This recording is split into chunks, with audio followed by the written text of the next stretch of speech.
Joe and kind of new people potentially in your bookends, how does that change what you can do in offense? Well, we got through the game last week with the guys, and they did a pretty good job. So I just think in certain situations, you got to try to help them out as much as you can. So you have a plan to prepare that way and see.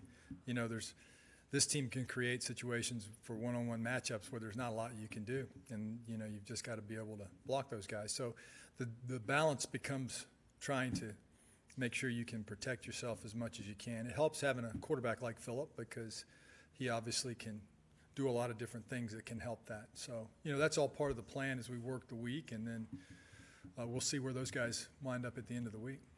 Besides getting the ball out fast, what other ways does Phillip help in those situations?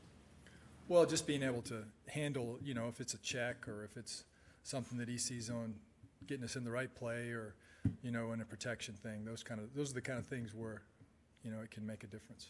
How would you evaluate Trent's preparation for this week?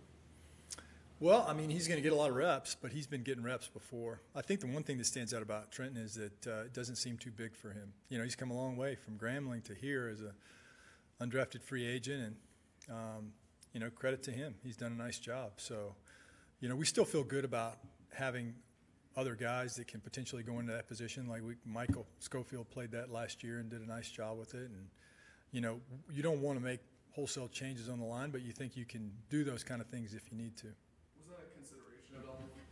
There's a lot of things that have been a consideration. When you two tackles are out, you have to make some adjustments. So,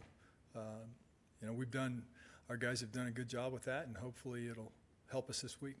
Do you guys put a lot of weight on chemistry and keeping that together as opposed to maybe, like you said, moving Mike out, and that would obviously cause one more move? Well, you know what? I think these guys, when you talk about pure chemistry, they have chemistry now. We've been working together for all of training camp and, 4 games in. So I think they have a good understanding of how they operate and can work together. So, the only thing that you're lacking is playing a different position. But, guys do that every week. You have to do that when in this game with the way it is. When you have the active number that you have on game day and you can only have so many guys, they have to be prepared to do that. And that's part of it. You guys ran a quarterback sneak with Phillip, which is pretty rare. He doesn't usually do that. Is that just kind of a reflection of how he's feeling right now? That's a good question. I don't think how he's feeling about it ever kind of really factored into that. I think the element of the surprise was more. So, of all the fourth down plays that you have that you think are going to be successful, just because nobody was expecting that, we thought it might have a chance. So that was pretty good. I think that it had been a long time. So it was definitely a surprise. But, no, we felt good about it. Felt good about the guys up front. And like you said, and I agree, he felt good about it too. Did he suggest it? No, he didn't suggest it. But, that's I don't think he would have had a problem suggesting it. He just didn't think that way. I thought you guys had shut me down, So it was good. He's had some success against the Raiders in the past. Is this a game he gets up for? Raiders week obviously was a big thing in the past. People would talk about that. You think this is a matchup maybe gives him more juice?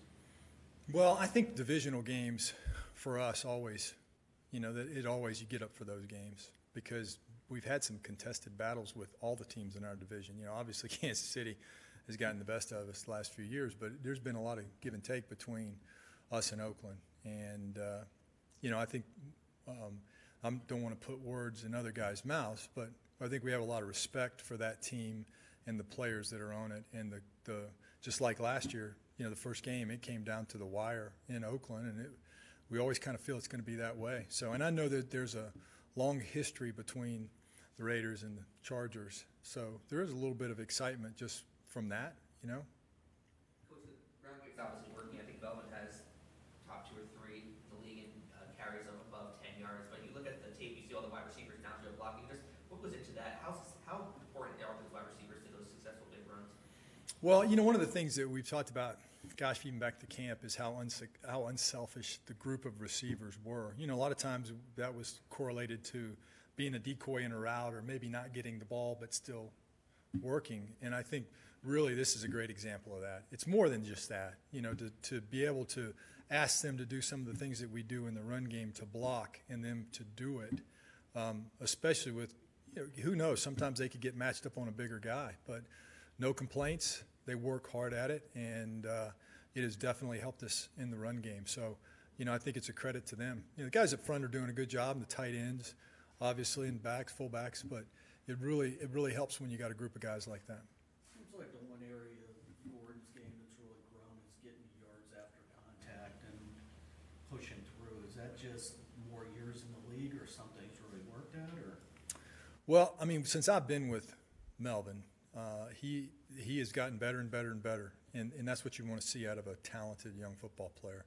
He's really done a great job as a receiver and really been effective and made some huge plays for us. And from what I've seen of him, 16 was my first year with him, and I always thought he was a good runner. He was very successful early in that season, especially in red zone carries. I think he was leading the league in touchdowns for a little while. So I think just, he has been driven to get his game to another level, and I think we're seeing the benefits of that. He's worked hard. He studied it. I saw him out there today when we're going through the walkthrough working on his footwork, on a certain run. So he just makes sure in his mind he had it. He knew what he wanted to do, how he wanted to hit the play.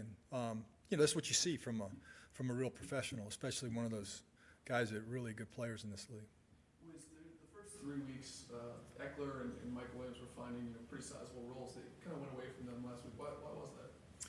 That happens. In games, we talked about this earlier in the year. You don't ever know who it's going to be, who it's going to come down to this week.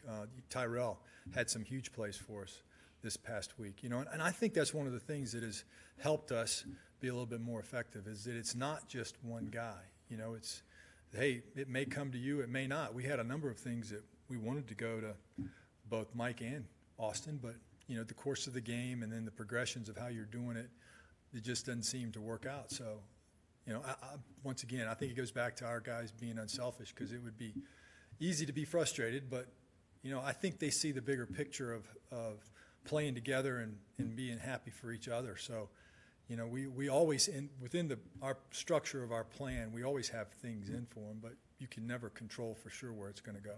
When a running back gets better, like Melvin has in terms of yards after contact, is that just a factor of and getting more comfortable in his running style, or is that kind of a rare thing for running backs to settle into that?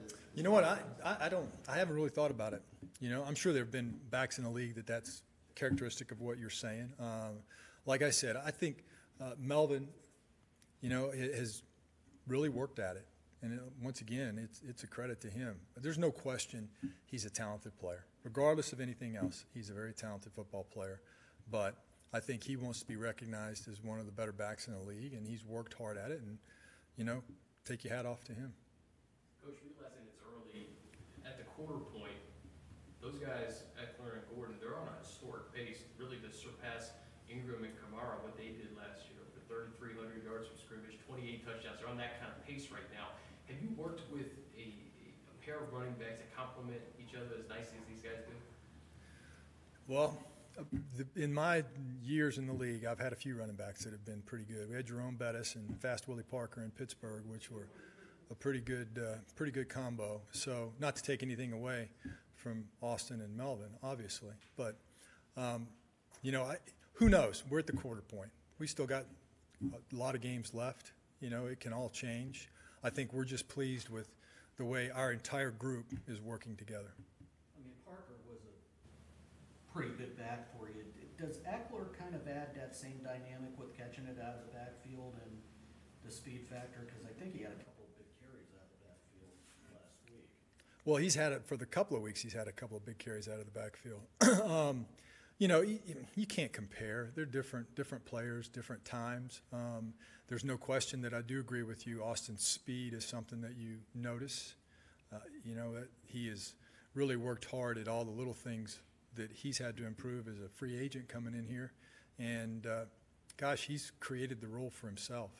Every time we put him in a different spot and asked him to do something, he's found a way to be successful with it. The touchdown pass on the third down where he beat the linebacker, he did something like that last year in the Thursday game against the Cowboys.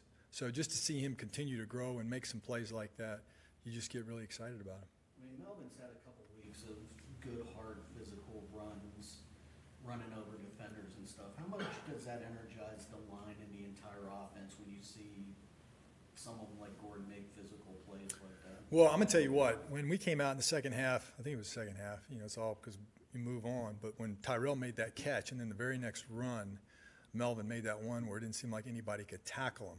And, that really does energize your team when you see that. It's like, holy cow. That's guys make those kind of plays. So, they get excited when they see Melvin make some of the runs that he's made. And, hopefully we can just continue with that. In Trent Scott's case, do you remember your first impression or when you first saw him on tape? Well, first time I saw him on tape was after practice out here on the field. So, in camp, no, I'm just kidding. You don't know a lot about him because from where he came from and being an undrafted free agent, the thing that stood out was that he was a heavy guy, he had good hands, but you never expected it to be at this point. It goes to show you, and that's what's great about this league.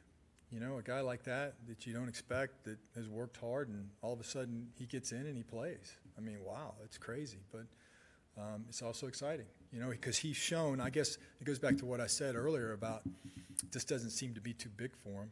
He's done a good job.